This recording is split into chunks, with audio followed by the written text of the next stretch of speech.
Hello दोस्तों, आपका स्वागत है स्कॉलर एलाइट में। आज हम इस वीडियो में डिस्कस करने जा रहे हैं एमपीपीएससी का पार्ट 8। तो जो लोग पार्ट 8 तक ऑलरेडी अपलोड हो चुका है। तो एमपीपीएससी टेस्ट सीरीज़ का पार्ट 9 है ये। तो अगर आप पहली बार ये वीडियो देख रहे हैं तो सबसे पहले चैनल को सब्सक्राइब कर लें, उसके बाद वीडियोज़ को देखें, ठीक है। और वीडियोस अच्छे लग रहे हैं तो लाइक कीजिए, कमेंट कीजिए और अपने दोस्तों के साथ ज़रूर इसको बांटिए। ये एक फ्री एजुकेशन चैनल है जिससे आप फ्री एजुकेशन ले सकते हैं। हिंदी मीडियम के छात्रों के लिए स्पेशली ये बनाया गया है। यहाँ पे आपको कंटेंट भी हिंदी में दिया जाएगा और समझाया भी आपको हिंदी में जाएगा, ठीक है। डिजिटल इंडिया को सपोर्ट करते हुए ये मैंने चैनल स्टार्ट किया है ताकि लोग फ्री एजुकेशन घर बैठे कहीं भी पढ़ सकें। तो हम यहाँ पे बात कर रहे हैं, आज का जो हमारा टेस्ट सीरीज़ है वो है एमपीपीएससी जी के टेस्ट सीरीज़ पार्ट 9। तो देखिए, ये एमपीपीएससी के लिए भी एलिजिबल है टेस्ट सीरीज़। और कुछ लोग बोले हैं पटवारी, तो पटवारी जो है पटवारी के लिए भी एलिजिबल है। क्वेश्चन तो वही रहते हैं लगभग सब सेम, कुछ क्वेश्चन अलग रहते हैं। तो ये पटवारी के लिए एलिजिबल है ये टेस्ट सीरीज़ आपकी। और व्यापम के जो एग्ज़ाम होते हैं उसके लिए भी एलिजिबल है। और एसएससी वगैरह में भी इससे क्वेश्चन आ सकते हैं, ठीक है। तो ये ना समझे कि एमपीपीएससी का मैंने लिख दिया है तो सिर्फ वही क्वेश्चन आएंगे। आजकल कहीं भी क्वेश्चन पूछे जा रहे हैं, ठीक है। तो ठीक है, मैंडेटरी नहीं है, सिर्फ एमपीपीएससी के लिए, लगभग सभी एग्ज़ामों के लिए इम्पॉर्टेंट है। चलिए, तो पार्ट 8 की अगर हम बात करते हैं तो उसमें मैंने 3 क्वेश्चन पूछे थे, ठीक है। पहला क्वेश्चन पूछा था यूनिसेफ का मुख्यालय कहाँ है या हेडक्वार्टर कहाँ है, तो वो है न्यूयॉर्क में, ठीक है। और मैंने एक क्वेश्चन पूछा था टोडा क्या है तमिलनाडु के अंतर्गत, तो टोडा जो है एक जनजाति है, ठीक है। एक जनजाति है जो कि नीलगिरी के जो पर्वत हैं, नीलगिरी के जो पर्वत श्रृंखला वगैरह है वहाँ पर, ठीक है, वहाँ पर निवास करती है। टोडा एक जनजाति है, तो ये सिर्फ एक जनजाति है, ये आपको याद रखना है। उसके बाद और कोई क्वेश्चन पूछा गया था। थर्ड क्वेश्चन क्या पूछा गया था मुझे याद नहीं आ रहा है। यूनिसेफ का मुख्यालय मैंने पूछा था, टोडा जनजाति के बारे में मैंने पूछा गया था। और एक क्वेश्चन और पूछा था तो वो मुझे अभी स्ट्राइक नहीं कर रहा है, जब याद आएगा तो मैं बीच एग्ज़ाम में आपको बता दूंगा। तो चलिए हम स्टार्ट करते हैं। सबसे पहले जो हमारा आज का पहला क्वेश्चन है, पहला क्वेश्चन है कि ध्रुपद धामर संगीत की विधियां किसके द्वारा शुरू की गई थी, यानी ध्रुपद और दायम की जो सिंगिंग है, स्टाइल है, वो किसके द्वारा स्टार्ट की गई थी, तो वो की गई थी अमीर खुसरो के द्वारा। किसके द्वारा की गई थी? अमीर खुसरो के द्वारा यह स्टार्ट की गई थी। अब बात करते हैं दूसरे क्वेश्चन की। तो दूसरा क्वेश्चन है उत्तरांचल को उत्तर प्रदेश से कब अलग किया गया था, तो इसका आंसर है इनमें से कोई नहीं, क्योंकि यहाँ पे कोई नहीं। देखिए 2000 में अलग किया गया था, लेकिन यहाँ पे डेट गलत दी हुई है, इसलिए ये वाला ऑप्शन रॉन्ग हो जाएगा। डेट है 9 नवंबर 2000 को अलग किया गया था उत्तर प्रदेश को, उत्तरांचल को उत्तर प्रदेश से।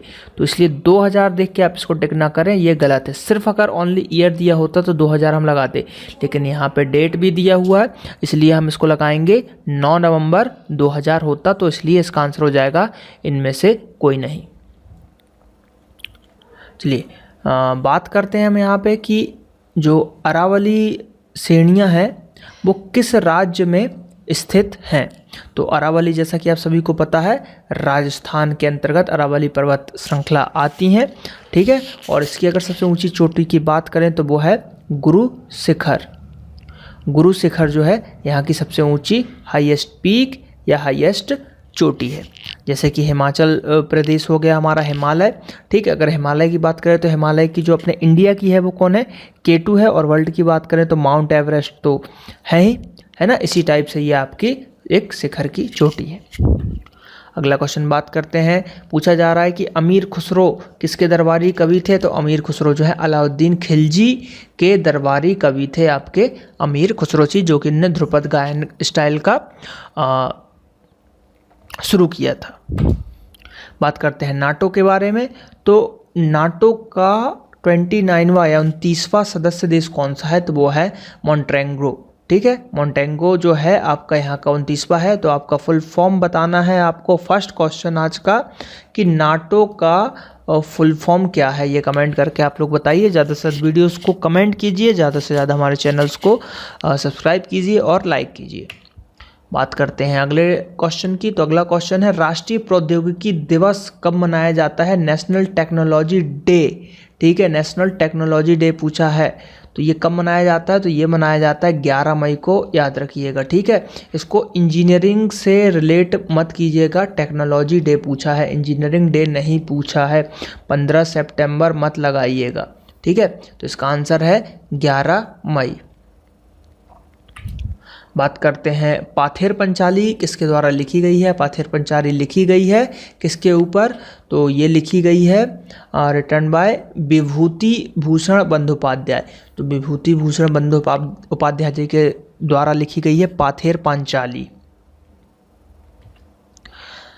बात करते हैं अगले क्वेश्चन की। तो तांबा, ठीक है, सोना, लोहा और कोयला से कौन सा समुच्चय संबंधित है, यानी कि इनमें से कौन सा ऑप्शन जो है इसके लिए एकदम आपका फुल वो बता रहा है। तो देखिए बात करते हैं जैसे खेतरी, यानी कि इसके अनुसार खेतरी से तांबा निकलता है, कोलार से सोना, केंद्रमुख से लोहा और झड़िया से कोयला, फिर कोलार, इसी टाइप से 4 ऑप्शन दिए। तो इसका आंसर जो है ये फर्स्ट वाला ही है, मैं आपको बता देता हूँ। खेतरी से तांबा निकलता है जो कि राजस्थान के अंतर्गत है। कोलार से सोना निकलता है, कोलार हट्टी, जो कि आपको इधर साउथ साइड में मिलेगा, आई थिंक कोलार हट्टी, ये कर्नाटक बेंगलोर, ऐसा यहाँ पे आपको मिलेगा कोलार हट्टी। केंद्रमुख की बात करें तो यहाँ से आयरन आपका निकलता है, झरिया जो कि झारखंड के अंतर्गत है, जहाँ पे कोयला निकाला जाता है। तो झरिया को हमने ऐसे याद किया कि झरिया से हम कोयला निकालते हैं, जैसे पहले के कोयले इंजन में झरिया से कोयला डाला जाता था, ठीक है। कोलार भट्टी में हम सोने को तपाते हैं, तो कोलार हट्टी से सोना निकलता है। खेतरी खन खन करके तांबा बसता है, तो ये राजस्थान से। केंद्रमुख लोहा जो है हमेशा केंद्र से ही निकलता है, यानी कि हमारे पृथ्वी के कोर से निकलता है लोहा, तो केंद्रमुख से आपका लोहा निकलेगा। तो ये आपके आंसर हो जाएंगे। चलिए बात करते हैं निम्नलिखित में से कौन सा एक शास्त्रीय नृत्य नाटक है? तो यहाँ पे जो है कथकली जो है शास्त्रीय नृत्य नाटक है, जो कि इसका आंसर है। बात करते हैं अगले क्वेश्चन की। तो अगला क्वेश्चन है कौन जीव और अजीब दोनों के बीच की कड़ी है? तो जीव और अजीब के जो बीच की कड़ी है वो है आपका वायरस, ठीक है। वायरस एक अपवाद है जो कि ना तो एक कोशीय है, ठीक, ना तो एक कोशीय है और ना ही बहुकोशीय है, ठीक है। यानी कि ये यूनिसेलुलर भी नहीं है और बहुकोशीय भी नहीं है, यानी कि ये सेल से नहीं बना हुआ है, ठीक है। तो रॉबर्ट हुक की जो 1665 में थ्योरी थी, वो वायरस जो है इसको गलत सिद्ध करता है।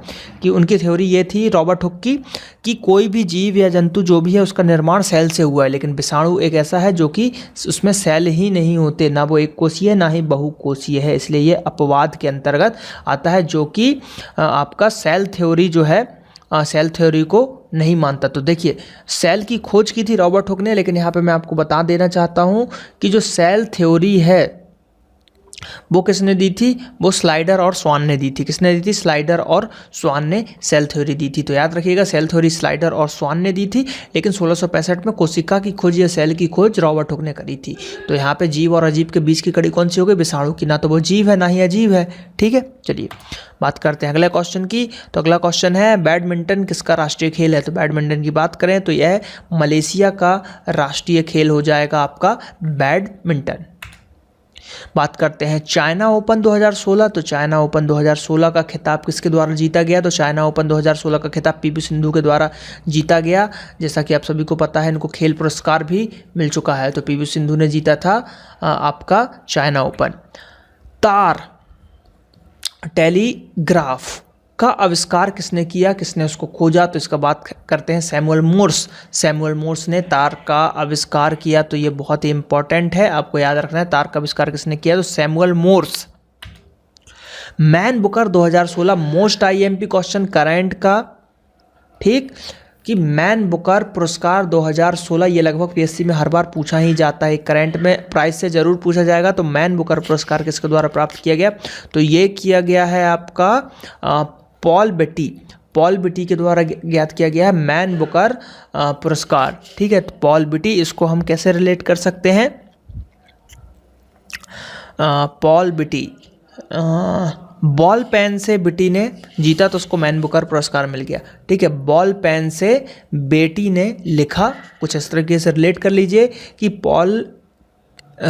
बॉल पेन से बेटी ने लिखा तो उसको मैन बुकर पुरस्कार मिल गया, इस टाइप से, है ना। या फिर ऐसा भी याद कर सकते हैं, पॉल की बेटी ने बुक लिखा तो उसको मैन बुकर 2016 मिल गया। पॉल की बेटी ने बुक लिखा तो उसको मैन बुकर मिल गया। तो इस टाइप से आप इसको कुछ भी रिलेट करके बना सकते हैं। रिलेट जरूर कीजिए ताकि आपको याद रहेगा कि पॉल की बेटी ने बुक लिखा तो उसको मैन बुकर पुरस्कार मिल गया। इस टाइप से एक सेंटेंस याद कर लीजिए, बहुत इंपॉर्टेंट रहेगा। चलिए बात करते हैं अगले क्वेश्चन की कि सौर मंडल में सबसे गर्म ग्रह कौन सा है? तो जैसा कि आपको पता है सबसे गर्म है शुक्र, जिसको एक भोर का तारा, सांझ का तारा भी कहा जाता है। यहाँ पे 98% जो है CO2 गैस है, जिसके कारण ये गर्म है और चमकदार भी है। बात करते हैं मजदूरी निधि सिद्धांत किसके द्वारा प्रतिपादित किया गया था? तो मजदूरी सिद्धांत जो है वो दिया गया था आपका JS मिल के द्वारा। तो JS मिल, इसको हम ऐसे याद रखेंगे कि मिल में मजदूरी दी जाती है। ठीक है, मिल में मजदूरी दी जाती है तो JS मिल ने मजदूरी निधि दिया था। तो ये एक और ट्रिक बन गई कि मिल, जो राइस मिल, कोई भी मिल, शुगर मिल होता है, मिल में मजदूरी दी जाती है। मजदूरी निधि का सिद्धांत JS मिल ने दिया था। तो इस तरीके से हम इसको याद कर लेंगे। बात करते हैं अगले क्वेश्चन की, संविधान का मुख्य लक्षण कौन सा नहीं है? यहाँ पे पूछा गया है कौन सा नहीं है। देखिए क्वेश्चन को जरूर अच्छे से पढ़ा कीजिए, क्योंकि यहाँ पे क्या होता है, जब एग्जाम में हम क्वेश्चन पढ़ते हैं तो संविधान का मुख्य लक्षण कौन सा है ये नहीं हम भूल जाते हैं और सिली मिस्टेक में 2-3 क्वेश्चन गलत होते हैं। तो क्वेश्चंस को बहुत ही आराम से पूरा पढ़िए। तो यहाँ पे क्वेश्चन क्या हो जाएगा कि संविधान का मुख्य लक्षण कौन सा नहीं है। ठीक है, तो यहाँ पे है आंसर लचीले की तुलना में अधिक कठोर। देखिए संविधान या तो लचीला, एकदम लचीला भी नहीं होना चाहिए, एकदम कठोर भी नहीं होना चाहिए, मीडियम लेवल का होना चाहिए। तो लचीले की तुलना में अधिक कठोर, ये गलत है। धर्मनिरपेक्ष राज्य होना चाहिए, एक लिखित संविधान। ठीक है, ये सब संविधान के लिए सही है, लेकिन ये पहला वाला ऑप्शन गलत है। जैसे कि हमारा इंडिया का जो संविधान है वो ना ही लचीला है एकदम, ना ही एकदम कठोर है, मिडिल लेवल का है, सभी के लिए समान उसमें चीज़ें लिखी हुई हैं। चलिए बात करते हैं अगले क्वेश्चन की। तो अगला क्वेश्चन है मेडुला ओब्लांगाटा मानव शरीर के किस अंग का भाग है? तो ये साइंस का क्वेश्चन हो गया, ये आपको याद ही रखना पड़ेगा। मेडुला से बस हम याद रख सकते हैं, मेडुला है जो मस्तिष्क। तो इसको हमने कुछ इस तरीके से याद किया। अगर इसको हम बात कर दें मेडोला, ठीक, मेडोला अगर पढ़ते हैं मेडुला को, तो मेडोला यानी कि मैं डोल गया है ना, हिल गया। तो ब्रेन, मस्तिष्क, जब हमको चक्कर आते हैं तो हम डोल जाते हैं, चक्कर आता है तो हम डोल जाते हैं। तो मेडुला जो है आपके ब्रेन से रिलेटेड है, चक्कर हमको सिर में आते हैं जिससे हमारा शरीर डोल जाता है। तो मेडुला किसका भाग है? मस्तिष्क का भाग है, या मेडुला मस्तिष्क का एक भाग है। इस तरीके से आप इसको रिलेट कर सकते हैं। बात करते हैं अगला, अमजद अली खान किस वाद्य यंत्र से संबंधित है? तो अमजद अली खान जो हैं ये हैं आपके सरोद वादक हैं। देखिए आप चाहें तो हमारा एक वीडियो देख सकते हैं जो कि म्यूजिशियन के ऊपर मैंने बनाया, जिसमें सिर्फ MP के हमने म्यूजिशियन को कवर किया है, जो कि PSC की दृष्टि से बहुत ही इंपॉर्टेंट है। तो उस वीडियोस को भी आप जरूर देख लें। चलिए बात करते हैं कौन सा तेल क्षेत्र असम में उपस्थित नहीं है? तो यहाँ पे जो तेल क्षेत्र है वो है माला तेल क्षेत्र जो है असम में नहीं है। तो अगला आपका दूसरा क्वेश्चन बन गया कि आखिर ये है कहाँ का तेल क्षेत्र, ये आपको बताना है। डिब्रूगढ़ तो है, तो माला कहाँ का तेल क्षेत्र है, ये आपका सेकंड क्वेश्चन हो गया। कमेंट करके जरूर बताइए। चलिए बात करते हैं अगले क्वेश्चन की, निम्नलिखित में से कौन सुमेलित नहीं है? समझ रहे हैं आप, सुमेलित नहीं है यानी कि सही नहीं है। तो देखो लेपुलेखा दर्रा भी आपका उत्तराखंड में, रोहतांग दर्रा हिमाचल प्रदेश के अंतर्गत है, पालघाट केरल के अंतर्गत है, एकदम सही है। यहाँ पे बस आंसर गलत है, नाथुला दर्रा जो है आपका अरुणाचल प्रदेश में नहीं है। ठीक है, नाथुला दर्रा आपका कहाँ हो जाएगा? आई थिंक आंसर आप लोग बताइएगा। चलिए अगला क्वेश्चन तीसरा, वैसे सिक्किम में है लेकिन आप लोग कंफर्म कर लीजिए कि नाथुला दर्रा आखिर है कहाँ। ठीक, कमेंट करके आप लोग बताइए कि नाथुला दर्रा है कहाँ। तो आप दर्रे का एक वीडियो देख सकते हैं हमारे चैनल में, मैंने उसमें सभी दर्रे बताए हुए हैं। तो नाथुला दर्रा जो होगा वो अरुणाचल प्रदेश में नहीं है। चलिए बात करते हैं अगले क्वेश्चन की। तो अगला क्वेश्चन है, विश्व की सबसे लंबी सैल सुरंग कहाँ स्थित है? तो विश्व की सबसे लंबी सैल सुरंग जो है, यानी कि लॉन्गेस्ट रॉक टनल जो कि पहाड़ के नीचे से जाती है, तो वो है आपकी फिनलैंड के अंदर। तो फिनलैंड का जैसा कि आपको पता है झीलों का देश भी कहा जाता है, ठीक है, झीलों का देश भी कहा जाता है आपके फिनलैंड को। तो ये क्वेश्चन भी IMP हो जाएगा, ठीक है। तो ज़्यादा से ज़्यादा वीडियोज़ को देखते रहिए, हमारे बहुत इंपॉर्टेंट क्वेश्चन है ये। चलिए बात करते हैं, किसान दिवस मनाया जाता है। देखिए, तो किसान दिवस कब मनाया जाता है? तो किसान दिवस जो मनाया जाता है 23 दिसंबर को मनाया जाता है। कब मनाया जाता है? 23 दिसंबर को मनाया जाता है किसान दिवस। इसको आप याद करिएगा। देखिए, हमारा चैनल फ्री एजुकेशन चैनल है। हम लोग वैसा नहीं करते जैसा दूसरे चैनल वाले कर रहे हैं। जैसा कि लेटेस्ट में आप देख सकते हैं कि कई न्यू चैनल बने हैं जो कि वीडियोस प्रोवाइड करा रहे हैं, फिर वेबसाइट पे जाके बोलते हैं कि आप उनकी टेस्ट सीरीज़ को परचेज़ कर लीजिए। हम लोग सभी मटेरियल फ्री प्रोवाइड कराते हैं, ठीक है। तो आप हमारे चैनल को ज़्यादा से ज़्यादा सब्सक्राइब कीजिए, लाइक कीजिए, दूसरे चैनल्स को ज़्यादा ध्यान मत दीजिए, क्योंकि वो आपसे सिर्फ पैसे मांगेंगे और कुछ नहीं। 4 टेस्ट सीरीज़ दे देंगे, फिर बोलेंगे कि बाकी टेस्ट सीरीज़ या हमारी पेन ड्राइव कोर्स को परचेज़ कर लीजिए। तो फ्री में पढ़ना है तो आप हमारे चैनल को ज़्यादा से ज़्यादा लाइक कीजिए, प्रमोट कीजिए हमारे चैनल्स को, जितना हो सके अपने दोस्तों को बांटिए, उनको बोलिए कि सब्सक्राइब करें, वीडियोस देखें, वीडियोस को लाइक करें, ठीक है। सब कुछ यहाँ पे फ्री ही मिलेगा आपको। ऐसा नहीं कि मैं बोलूँगा कि अपने वेबसाइट पर जाइए, टेस्ट सीरीज़ आपको देना है तो टेस्ट को परचेज कीजिए, ठीक है। मैं चैनल का नाम नहीं लेना चाहूँगा इनडायरेक्टली या डायरेक्टली वे में, ठीक है। तो आप लोग समझदार हैं, आगे की बात आप समझते हैं। चलिए बात करते हैं अगले क्वेश्चन की। तो यूनिसेफ की 70वीं वर्षगांठ में किसको बाल अधिकारों को बढ़ावा देने के लिए यूनिसेफ वैश्विक सद्भावना राजदूत घोषित किया गया है? तो यहाँ पे बात करते हैं, प्रियंका चोपड़ा को यूनिसेफ का राजदूत बनाया गया है बाल विकास के लिए। तो ये आप याद रखिएगा, किसको बनाया गया है? प्रियंका चोपड़ा को। अगला क्वेश्चन, क्रिस्टियानो रोनाल्डो ने चौथी बार बैलन डी और का खिताब अपने नाम किया है, तो वे किस देश के रहने वाले हैं? तो वो सभी को पता होगा, ये पुर्तगाल के हैं। ये आंसर बताने की ज़रूरत नहीं है कि रोनाल्डो कहाँ के हैं, तो पुर्तगाल के हैं, बहुत ही अच्छे फुटबॉलर। तो ये कुछ क्वेश्चन थे जो कि आप लोगों के लिए इम्पोर्टेंट थे MPPSC के लिए। तो अब हम बात करते हैं जो कुछ है कि हमारे चैनल को सब्सक्राइब कर लीजिए, और ये हमारा फेसबुक पेज है www.facebook.com/scholarlight, इसको भी लाइक कर लीजिए। हमारा फेसबुक ग्रुप भी स्कॉलरलाइट के नाम से, इसको भी ज्वाइन कर लीजिए। और हमारा व्हाट्सएप ग्रुप भी है जिसका नंबर है 8815062343। ये व्हाट्सएप नंबर है, इस पर आप व्हाट्सएप ग्रुप को भी ज्वाइन कर सकते हैं। और अगर आप लोग कंट्रीब्यूट करना चाह रहे हैं अपने चैनल के लिए, तो पेटीएम के माध्यम से जो भी आप करना चाहें कंट्रीब्यूट कर सकते हैं। नॉट नेसेसरी, मैंडेटरी नहीं है।